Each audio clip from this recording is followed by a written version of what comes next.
Afrilichen Pirim! That's right, it's Pirim now. It's not Purim, it's not Pirim, it's Pirim. Because I have gone from being Litvish to Galicianer to now I don't know what I am. Next I'm going to be saying Yiddish in a Sephardi accent. It's going to be wonderful. Yes, welcome to Congregation Meshugei Yisrael. I am your president, David Mordechai, and it is my distinct pleasure to introduce our new Rabbi, Rabbi Shmuel Palachi.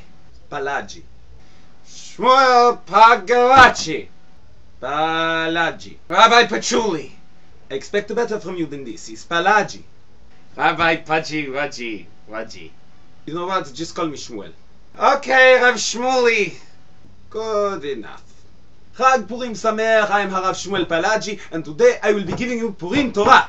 But before we learn Torah, we must first consult Megillat Esther. This is Megillat Esther, this is the book of Esther, it's book from the Bible, and this book we read every Purim, and we will open Megillat Esther to find what we must do. And we find whiskey in Megillat Esther. Simon Mishamayim, it is a sign from God, He wants us to do Kiddush. Now Purim Kiddush is different from Kiddush that you do normally on Shabbat and Yom Tov, on the Sabbath and holiday. Then we only go with glass of wine. But on Purim, we do not only do with glass of wine, we also do glass of whiskey along with. Lechatchila, it should be single malt scotch, but b'diavad, it can be any whiskey will do. Now with this work is we say bracha for the wine and we drink some of the wine. Then you say bracha for the whiskey, you drink some of the whiskey. And then you say the rest of the bracha, and throughout the rest of the bracha, whenever you say yayin, which is wine, you drink some of the wine. Whenever you say shekhar, which is liquor, you drink some of the whiskey. Also, as always, it is preferable you should stand while saying Kiddush, and it's only great tzaddik who can stand till the very end. Now we are standing, we have the wine in the right hand, the whiskey in the left hand, and we will now do bracha from the book, from the text. Trust me, you will need it. הריני מזומנת ולקיים את מצוות תעשה שנאמר על ידי חכמינו זיכרונם לברכה מחייב נשלבו סומי בפוריה עד לא ידע בן ארוך המן ברוך מרדכי כוס ישועות עשה ושם אדוני יקרא סברי מרנם רמנם רבותיי ברוך אתה אדוני אלוהינו מלך העולם בורא פרי הגפן ברוך אתה אדוני אלוהינו מלך העולם שהכל נהיה בדברו ברוך אתה אדוני אלוהינו מלך העולם אשר קידשנו מצוותיו ורצה שנהיה שיכורים כאבותינו ככתוב בתורתך ויחל נוח איש אדמה וייטע כרם ויש מן היין וישכר ונאמר וירא אלוהים כי טוב אלוהינו ולאבותינו וצא בשיכורנו קדשנו מצוותיך עבדינו חוקנו תורתך כאמור ואתם תהיו לי ממלכת כהנים וגוי קדוש כמו שכתוב כהן ונביא שגו בשיכר נבלעו מן היין טעו מן השיכר שגו ברועה שמח היינו משמותיך ככתוב אקחה יין ונצבע השיכר והיה כזה יום אחר גודל יתר מאוד תער ליבנו לדף אחרי מצוותיך ככתוב משכימי בבוקר שיכר ירדופו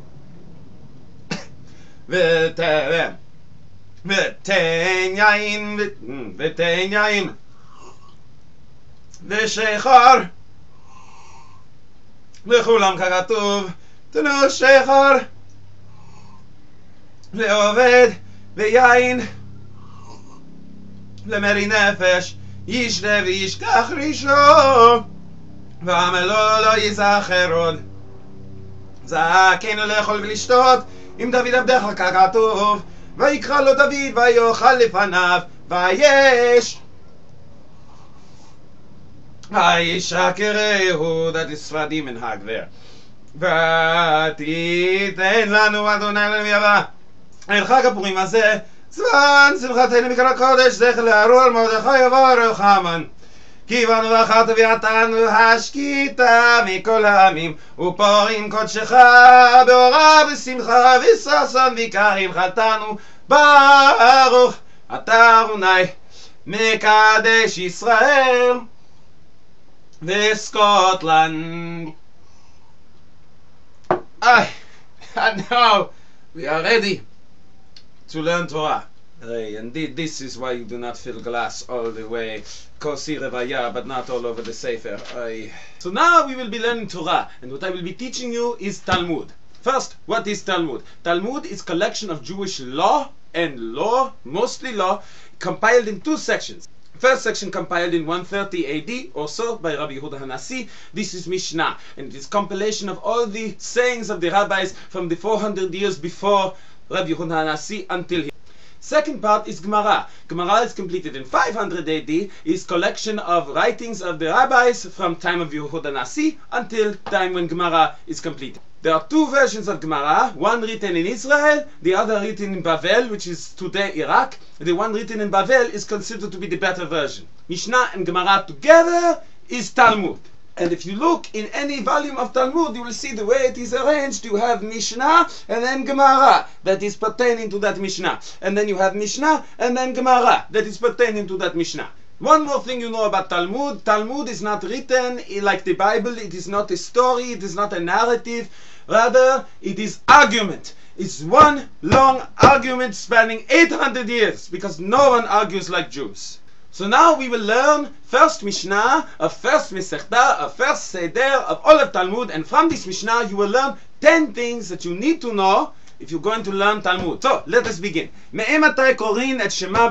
From when do you say the Shema in the evening? Firstly, introduction. Remember, I give you introduction just now. I give you introduction. Talmud not to give you introduction. No introduction for you. We go right in head first. When do you say Shema in the evening? What is Shema? What is Shema? Talmud is not going to tell you. Talmud assumes you know.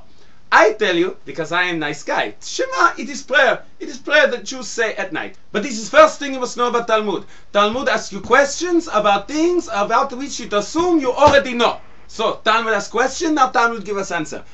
משעת שהכהנים נכנסים לאכול בתרומתן עד שוב השמועה הראשונה. From the time when the Kohanim go to eat the Truma until the end of the first watch. What is Kohanim? What is Truma? What is end of first watch? Talmud assume you know. I will tell you, because I am nice. These are things that would happen in the temple. In the temple these things would happen. So from the time when this happens to the time when that happens in the temple, that is when you may say Shema. But why does the Talmud tell us this way? Why doesn't it just say sunset or some other universal term? Also keeping in mind, when this is written, Bet HaMikdash is gone. The temple is destroyed. Churban Bayit Sheni is happening. It's gone. Temple no longer existing. None of these things happen anymore. So from this we learn second thing about Talmud. Talmud like to use obscure references to things that do not happen anymore and assume you know. So next, Divrei Rabbi Eliezer. These are the words of Rabbi Eliezer. Remember, Talmud asks question, he give you answer. Now I tell you this is answer of Rabbi Eliezer. וחכמים אומרים עד חצות, but the sages say until midnight. ורבן גמליאל אומר עד שיעלה עמוד השחר. And Rabban Gamliel says until dawn. From this you learn third thing you need to know about Talmud. When Talmud asks question, one answer is never enough. Must give you multiple answers. Also, Talmud is not telling you which answer is right. Talmud expects you know. I tell you because I am nice. The Chachamim are right. Because the Chachamim, they are the majority. And the majority is usually right. There are exceptions. There are always exceptions. But this is fourth thing you must know about Talmud. Talmud give multiple answer, but did not tell you which one is right. It expects you know. Maaseh, a story. The Talmud is going to tell us a story. Uba'u banav mibet hamishte, that his sons came from the house of feasting. Whose sons? Whose sons are we talking about? We are talking about Rabban Gamliel's sons. I tell you because I am nice. But this is fifth thing you must know about Talmud. Talmud use many pronouns and not very clear on who pronouns are referring to. So, his sons came home from the house of feasting. Amru lo, they said to him, Lo korinu et Shema. We have not said Shema. Amar lahem, he said to them, Im lo ala amud hashachar, if the sun has not risen, chayavim otan likrot, you are required to say it. So first, what is this story that we are reading? What the story is that the sons of Rabban Gamliel went to the bar, they got very drunk, they come home crawling at 4 in the morning, and Rabban Gamliel come meet them, and the first thing he says, have you said Shema? Not, where have you been all night? What is going on? No, have you said Shema? He said, no, we have not said Shema. Then if dawn has not come, you must say Shema. This is sixth thing you must know about Talmud. Talmud likes to tell embarrassing stories about the rabbis and their relatives because it is fun. And trust me, there are worse ones. This story is tame compared to other stories in Talmud about the rabbis and their relatives. But what is the point of this story? Why are we telling this story? We already know that Rabban Gamliel says that you must say Shema until dawn. And when you think about it, the Chachamim, they are the majority. They are correct. The Chachamim, the sages, they say midnight. Rabban Gamliel, he tells his sons, no, dawn is when you should do it. Is Rabban Gamliel going against the sages? Such a thing could not happen. Rabban Gamliel would never go against the majority. So what we learn from this story is that really the Chachamim, you thought there was an argument between the Chachamim, the sages, and Rabban Gamliel. But really, the sages, when they say midnight, they mean dawn. Now this is chidush, this is important piece of information. Talmud is not going to say that explicitly, it's going to hide it in story. And this is sixth thing you must know about Talmud. Talmud will tell you story which will introduce brand new idea but will not say it explicitly. You must dissect story to find out. Moving on, Velo zu bilvad amru. And not only about this did they say. What is this? This is Shema. Again, pronouns, not very clear. So it is not only about Shema that they say this, Ella, rather, כל מה שאמרו חכמים על חצות, מצוותן שיהיה על עמוד השחר. Every time the sages say midnight, they really mean dawn. And this is eighth thing you must know about Talmud. The rabbis, often they will say one thing and they mean something different. For those of you who have read New Testament, you know that one of the things it says against the rabbis is that the rabbis would say one thing and do another. Yoshka did not know the half of it. The rabbis say one thing and mean something different. They expect you to know. Hektar chalavim ve'averim mitzvotan ad shel yalmud hashachar. The fats and limbs that you burn on the altar, you must do it before dawn.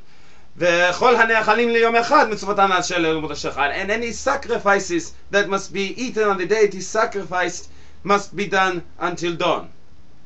Why are we talking about sacrifices? I thought we were talking about Shema. We're talking about the prayer that we say at night. Why sacrifices? So this is ninth thing you must know about Talmud. Talmud loves to go on tangents. Because we are talking about prayer, but now he's talking about sacrifices. Sacrifices, this is not doing with prayer. But there is the one connection, which is that the rabbis say midnight when they mean dawn. And so for this one little connection, we will go on topic that has nothing to do with what we are talking about. So, moving on. Im kain, if so, if whenever the sages say midnight, they mean dawn, למה אמרו החכמים עד חצות? Why did the sages say midnight if they mean dawn? כדי להרחיק אדם מן העבירה, in order to distance man from sin. What does this mean? It means that if the Chachamim say you can do it until dawn, you can say Shema until dawn, then no one will say it. They keep putting it off, they put it off, rega, and they never happen. So the sages say midnight, so that way you will be incentivized to do it before then, and it will happen. So this is 10th thing you must know about Talmud. The rabbis will say it one thing and mean another. Why? Because they assume that everyone is either wicked or stupid. So for all the Talmud saying of we expect you know, ultimately rabbis expect you know nothing. This is first Mishnah of Talmud, and from this Mishnah you learn everything you need to know about Talmud. And one more thing, Gemara for this Mishnah continues for 5, 6, 7, 8, this never ends, 9, 10, 10 pages, 10 pages of Gemara on this one Mishnah. And now you can learn all of Talmud. Chag Purim Sameach to everyone. Remember to do Matanot Levyonim and Mishlach Manot Reish L'Reyehu. Everyone do this. Chag Purim Sameach.